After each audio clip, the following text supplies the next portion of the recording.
सहनाववतु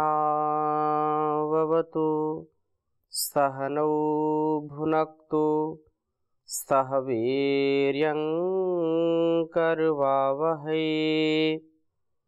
तेजस्विनावधीतमस्तु मा विद्विषावहै। ओम शांति शांति शांति। वैदिक जीवन पद्धति की इस कक्षा में आप सभी का हृदय की गहराइयों से हार्दिक स्वागत है, अभिनंदन है। वेदो अखिलो धर्म मूलम, वेद सब सत्य विद्याओं का पुस्तक है। वेद का पढ़ना, पढ़ाना, सुनना, सुनाना तथा अपने आचरण में लाना, मनसा वाचा कर्मणा, हम इस वेद विद्या को, इस ब्रह्म विद्या को, आत्म विद्या को आत्मसात करें, इसको जीवन में उतारें, तो निसंदेह हमारा यह जीवन और यह जगत दिव्यता से, भव्यता से और नव्यता से, नवीनता से, नूतनता से परिपूर्ण हो जाएगा। जीवन हमारा नीरस नहीं होगा, रसमय हो जाएगा। आनंदित, आह्लादित होकर के हम जीवन को जी पाएंगे। कोई भी संसार का व्यक्ति दुखी नहीं रहना चाहता है, एक क्षण के लिए भी उसको दुख पसंद नहीं आता। वह हर क्षण उमंग में, उल्लास में, उत्साह में, प्रसन्नता में व्यतीत करना चाहता है, परंतु अपनी कमियों के कारण, अपनी त्रुटियों के कारण, अपने कुसंस्कारों के कारण व्यक्ति दुखी होता है, स्वयं भी दुखी रहता है और दूसरों को भी दुख देता है। जो स्वयं अपने आप में तुष्ट है, संतुष्ट है, वही व्यक्ति दूसरों को संतुष्ट कर सकता है, दूसरों को प्रसन्न कर सकता है, दूसरों के जीवन में भी आनंद का आधान कर सकता है, आनंद का, उमंग का संचार कर सकता है। वेद हमको सदा सर्वदा सर्वत्र पवित्रता, शुचिता, धीरता, गंभीरता, वीरता के साथ जीने का ज्ञान प्राप्त कराते हैं। ऐसा उपदेश, आदेश, संकेत हमको करते हैं कि वास्तव में हमारा जीवन ऐसा बन जाए। ऋग्वेद के 5वें मंडल के सूक्तों का स्वाध्याय हम कर रहे हैं और बहुत ही सुंदर चर्चा चल रही है। 29वें सूक्त के प्रथम मंत्र का स्वाध्याय हम आज करेंगे। मैं मंत्र लिखता हूं प्रथम, फिर चर्चा करता हूं। ओम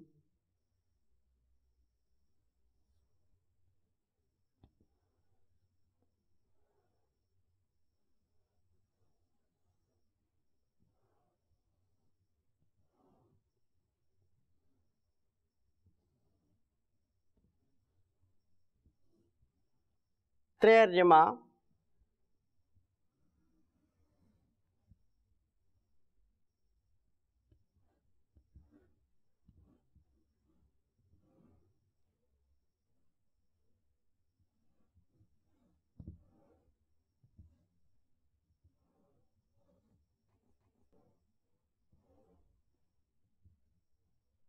त्रैर्यमा मनुष्यो देवताता।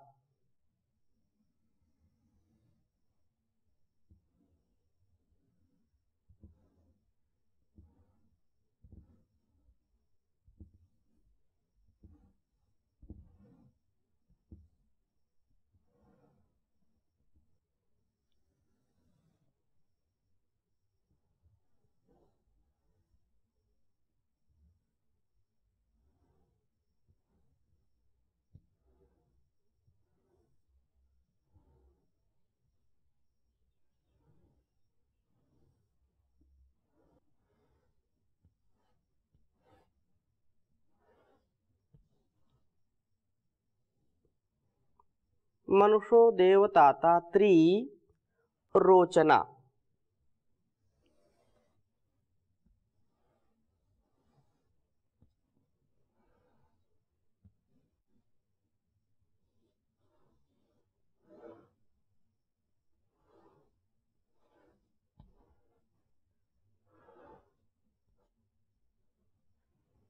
रोचना दिव्या धारयन्त।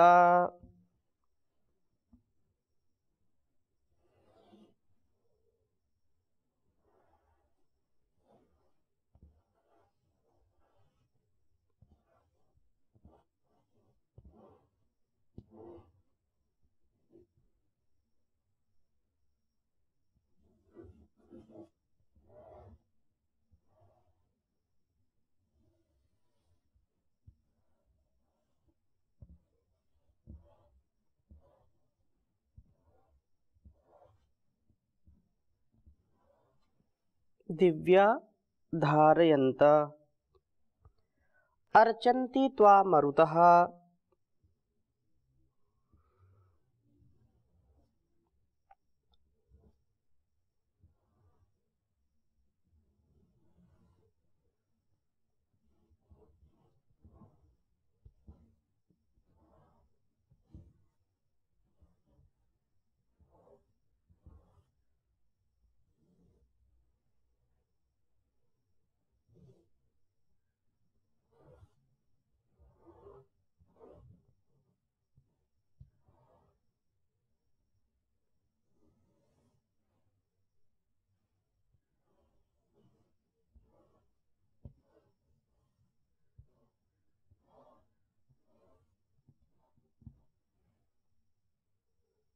पूतदक्षास्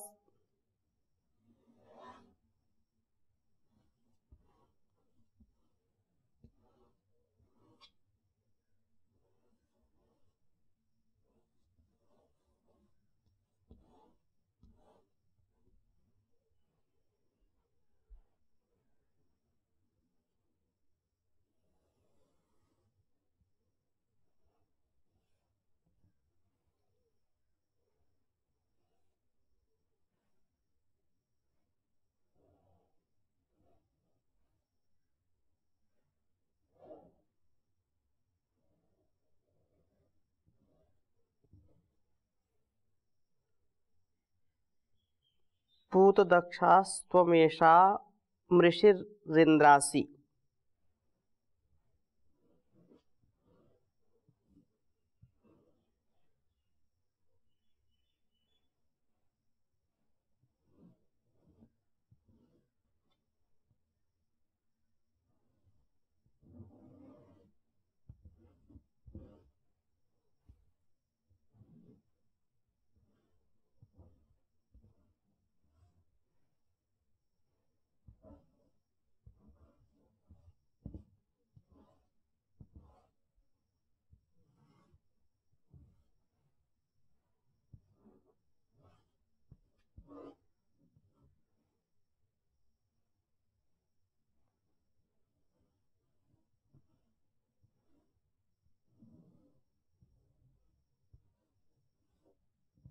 धीरः।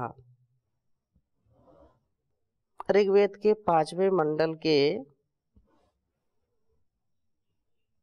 29वें सूक्त का पहला मंत्र है यह।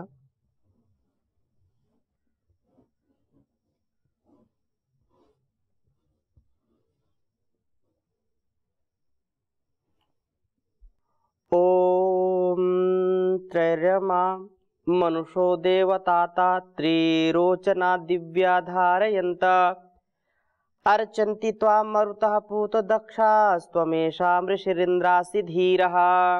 ओम त्रैर्यमा मनुषो देवताता त्रिरोचना दिव्या धारयन्त अर्चन्ति त्वां मरुतः पूतदक्षास्त्वमेषा मृषिरिन्द्रासि धीरः।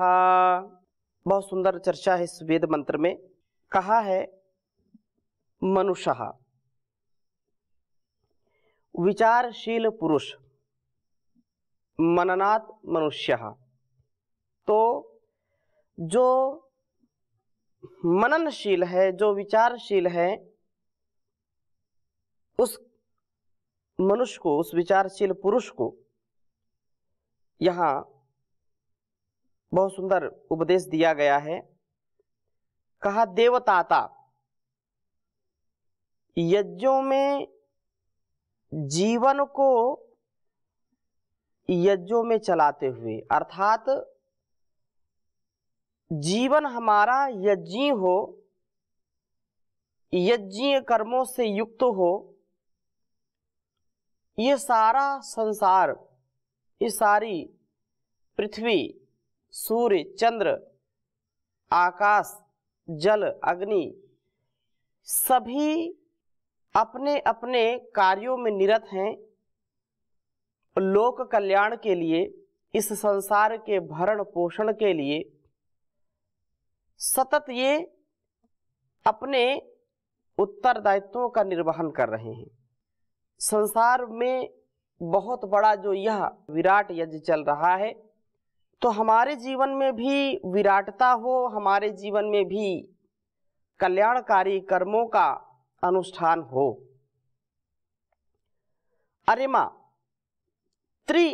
अर्यमा कहा, तो इस यज्ञों में अर्यमा अर्थात 3 अरीन यच्छति, शत्रुओं के नियमनों को तथा त्रिदिव्यारोचना, 3 दिव्य दीप्तियों को धारयंता धारण करते हैं। 3 शत्रुओं का नियमन हो। ये 3 शत्रु यदि व्यक्ति जीत लेता है तो उसको संसार में कभी पराजित नहीं होना पड़ता, और ये 3 शत्रु ही व्यक्ति को अधिकांश पराजित करने में अपनी महती भूमिका निभाते हैं। तो यहां वेद मंत्र कहता है कि सारा संसार यज्ञ है, कल्याणकारी शुभ कर्म करने में निरत है, तो हम भी ऐसे यज्ञ कर्मों को धारण करें और उनमें 3 शत्रुओं पर नियंत्रण करें। काम पर नियंत्रण, काम, क्रोध, लोभ, मोह। काम, क्रोध, लोभ, मोह से फिर ये श्रृंखला आगे बढ़ती जाती है और अनेक दोषों से व्यक्ति युक्त हो जाता है। इसलिए ये प्रथम के जो जड़ हैं, जो मूल हैं, विनाश के मूल हैं, काम एषः, क्रोध एषः। गीता में भी भगवान ने संकेत किया है। ये काम, क्रोध और लोभ, तो लोभा पापस्य कारणम कहा शास्त्रों में। लोभ पाप का कारण होता है। इसलिए काम के नियमन के द्वारा, क्रोध के नियमन के द्वारा, लोभ के नियमन के द्वारा इनका संयमन हम करें, इनका नियमन करें, इनको नियंत्रण में रखें, ये हमारे ऊपर हावी न होने पाए। यदि हमने काम को नियंत्रित कर लिया, काम में हमारा आधिपत्य हो गया, काम का हमने वर्चस्व नहीं बढ़ने दिया अपने जीवन में, तो काम के नियमन के द्वारा शरीर की तेजस्विता को हम बढ़ाते हैं। यदि काम हमारा धर्म अनुकूल है, शास्त्र अनुकूल है, वेदानुकूल है, क्योंकि धर्म, अर्थ, काम, मोक्ष, पुरुषार्थ चतुष्टय, तो यहाँ केवल कामना ही ना हो, वो कामना भी यदि है तो वेदानुकूल हो, शास्त्र अनुकूल हो, आत्म अनुकूल हो, भोग विलासिता नहीं, अपितु जीवन और इस जगत के निर्माण के लिए होना चाहिए। तो कहा यदि काम पर नियंत्रण रहेगा तो उससे हमारा शरीर बलिष्ठ होगा, तेजस्वी होगा, काम हमारे ऊपर हावी नहीं होने पाएगा, हमारा शरीर कमजोर नहीं होगा, इंद्रिय शिथिल नहीं होंगी और 100 वर्ष तक भी हम स्वस्थ रह सकते हैं। काम पर नियंत्रण, काम पर नियंत्रण तो शरीर तेजस्वी। क्रोध, त्रिअर्यमा की बात कही है और त्रिदिव्यारोचना की बात कही है। तो कहा क्रोध के नियमन के द्वारा मानस आह्लाद को प्राप्त होता है। दूसरा शत्रु क्या है? पहला शत्रु तो काम हो गया, काम पर हम नियंत्रण करें जिससे हमारा तन पूर्ण रूप से स्वस्थ रहेगा। दूसरा शत्रु है क्रोध, और क्रोध पर हमने नियंत्रण लिया, क्रोध को हमने अपने वश में कर लिया, तो क्रोध के वशीभूत जो व्यक्ति नहीं होते, अपितु क्रोध जिनके वशीभूत होता है, उन जिनके वश में होता है, वे कभी निराश हताश नहीं होते, वे आह्लाद को प्राप्त होते हैं, प्रसन्नता को, हर्ष उल्लास को प्राप्त होते हैं। लेकिन जो व्यक्ति क्रोधी होता है, अब किसी से पूछिए आप क्रोध आपको आता है, घर में किसी से पूछिए क्रोध तो आता है। और क्रोध ऐसा शत्रु हमारा है कि बाहर के शत्रु की आवश्यकता ही नहीं है। क्रोध आया एक क्षण में, और जो कुछ भी हमने कमाई की, जो संयम किया, जो ध्यान किया, जो उपासना की, जो लोगों का सम्मान किया, और क्रोध आया, वो सारा लूट करके लेके चला जाता है। संयम टूट गया, मर्यादा भंग हो गई, और क्रोध में व्यक्ति को कुछ सूझता नहीं है। व्यक्ति ऐसे अनिष्ट को जन्म दे देता है, ऐसे जीवन में तूफान ला करके खड़ा कर देता है, जो फिर शांत होने का नाम नहीं लेते हैं। पति पत्नी के बीच में यदि क्रोध आ जाए, भाई भाई के बीच में क्रोध आ जाए, माता पिता गुरु शिष्य के बीच में क्रोध आ जाए, ऐसे सभी संबंधों में हम देखें, यदि क्रोध आता है तो वहां पर वह मर्यादा, वह संयम, वह एक सम्मान बिल्कुल नष्ट हो जाता है। मर्यादा भंग हो गई, संयम पर नियंत्रण नहीं रहा, तो अनुशासनहीनता हो जाती है। मर्यादा विहीन व्यक्ति जो मर्यादा का ध्यान नहीं रखता है, फिर बार बार उसको तार तार करता रहता है, बार बार उसको क्रोध आता है। इसलिए क्रोध पर नियंत्रण करें। एक तो यह संसार का जो संबंध है उसमें भी दरार आ जाती है, दीवारें खड़ी हो जाती हैं। दूसरी ओर जब हम क्रोध करते हैं, शरीर का भी ह्रास होता है, मानसिक रोग भी बढ़ेगा, शारीरिक रोग भी बढ़ेगा। जिनको क्रोध आएगा तो उनका पूरा शरीर जल्दी जर्जर हो जाता है, जल्दी बीमार हो जाते हैं, रोग प्रतिरोधक क्षमता कम हो जाती है, पाचन शक्ति कमजोर हो जाती, पेट गड़बड़ रहेगा, इंद्रियों पर नियंत्रण नहीं रहेगा। इसलिए क्रोध सबसे बड़ा शत्रु कहा गया है। क्रोध ऐसी अग्नि है जो बाहर भी आग और अंदर भी आग, उसी में जलते रहते हैं। इसलिए क्रोध यदि हम नियंत्रण में कर लेते हैं, क्रोध को यदि हम अपने वश में कर लेते हैं, तो क्रोध पर जब वश हो जाता है हमारा, तो उससे हम आह्लादित होते हैं। प्रसादे सर्व दुखा नाम हानि सोपजायते प्रसन्न चेतसो ह्यासु बुद्धि पर्यवतिष्ठते। मन का मलाल दूर हो जाता है, मन प्रसन्न है तो शरीर भी स्वस्थ रहेगा, सब दुख दूर हो जाते हैं। तथा तीसरा जो सबसे बड़ा शत्रु है वह है लोभ। तो लोभ के नियमन हम में अपने आप को लगाएं, लोभ पर नियंत्रण करें।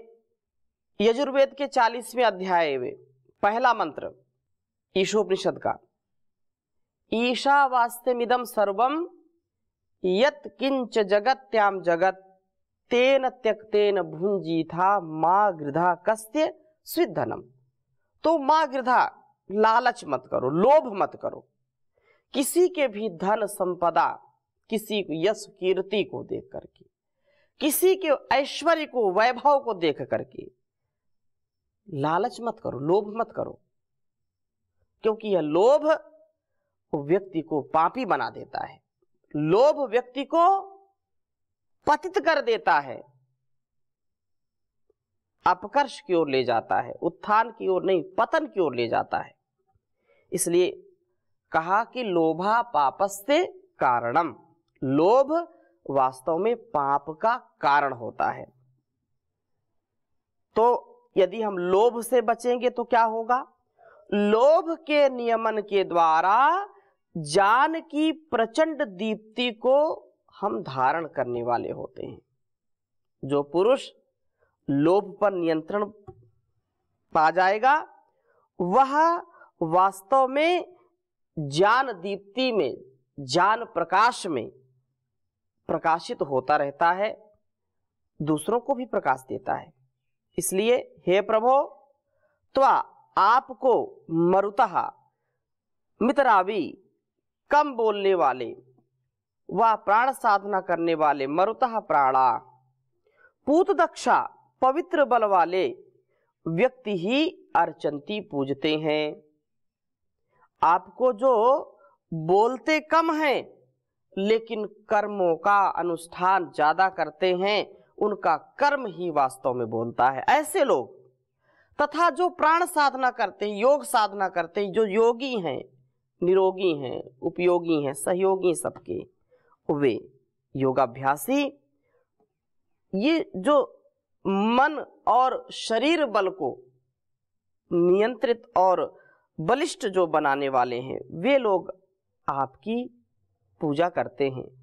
पवित्र बल वाले लोग आपकी अर्चना करते हैं, अर्चंती।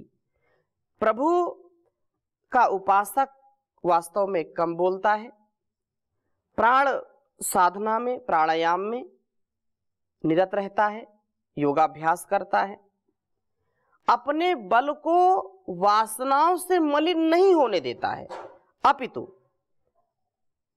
वासना को उपासना से ढक देता है, वासनाओं को ऊपर नहीं उठने देता, वासनाएं धराशायी हो जाती हैं। उपासना से वह व्यक्ति उच्च कोटि का हो जाता है, सर्वोत्तम उत्तमोत्तम जीवन जीने वाला हो जाता है ऐसा साधक। तो इस प्रकार से अपने बल को वासनाओं से मलिन नहीं होने देता। इंद्रासी धीरहा, परम ऐश्वर्यशालीन प्रभो, त्वम आप एशाम इनके ऋषि, मंत्र दृष्टित्व को देने वाले हैं प्रभो। धीरहा, धियम ईरयति, बुद्धियों को प्रेरित करने वाले हैं। धीमहि धियो योनः प्रचोदयात्, हे प्रभो ये उपासक आपकी कृपा से ही ऋषि बनते हैं, आपकी कृपा से धीर गंभीर वीर बनते हैं। कितनी सुंदर प्रार्थना है। तो इस वेद मंत्र में कितना ज्ञान भरा है, और एक भी यदि हमने अपने जीवन में उतार लिया तो अत्यंत जीवन हमारा महनीय हो जाएगा। काम क्रोध लोभ को जीत करके हम शरीर मन मस्तिष्क को दीप्ति से परिपूर्ण करें, दीप्ति धारण करें, प्राण साधना के द्वारा पवित्र बल वाले बने, प्रभु के उपासक बने। प्रभु हमें धीर वीर ऋषि बना देते हैं। ऐसा हम सबका ज्ञान परिपक्व हो, ऐसी हम सबके अंदर कामना हो, भावना हो। तो इन्हीं शुभ संकल्पों के साथ आज की कक्षा को यहीं पर विराम देंगे। शेष चर्चा अगली कक्षा में करेंगे। ओम शांति शांति शांति।